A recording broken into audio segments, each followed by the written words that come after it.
गुरु माँ और गुरुदेव के चरणों में प्रणाम।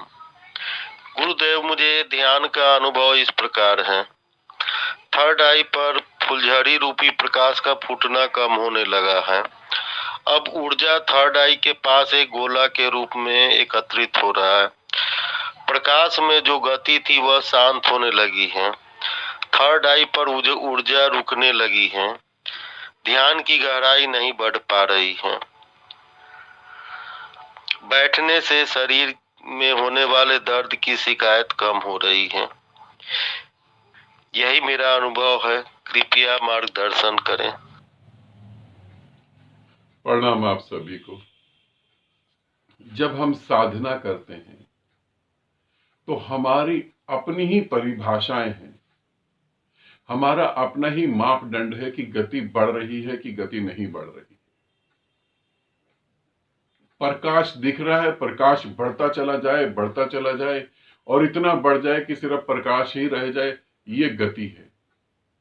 मगर ये गति सिर्फ तुम्हारे ग्रंथों में और कहानियों में और किताबों में और मनोरंजन की टीवी में जो चीजें दिखाई जाती हैं उतना ही है बस। हकीकत में ये कोई गति नहीं है। आज जो तुम्हें अनुभव होगा वो कल खत्म हो जाएगा, और अगर वो कल खत्म नहीं होता, जो आज अनुभव है वही कल रहता है, वही परसों रहता है, वही एक साल तक रहता है, तो गति नहीं हो रही। यदि वो मिट रहा है और कुछ और आ रहा है तो फिर गति हो रही है। जिस चीज को तुम गति मानते हो अध्यात्म में, वो गति नहीं है। तुम्हारी गति का अर्थ यह है कि चीजें बढ़ जाएंगी, मगर अध्यात्म में गति का अर्थ यह है कि चीजें बदल जाएंगी। बदलते बदलते बदलते बदलते एक ऐसा समय आएगा फिर बदलने को कुछ रहेगा ही नहीं, वो गति है। तो तुमने पूछा साधना में गति हो रही है या नहीं हो रही। गति हो रही है, बिल्कुल अच्छे से हो रही है। थर्ड आई पे प्रकाश दिखाई देगा, ये एक कदम है। मंजिल अभी और दूर है, ये सिर्फ एक कदम है।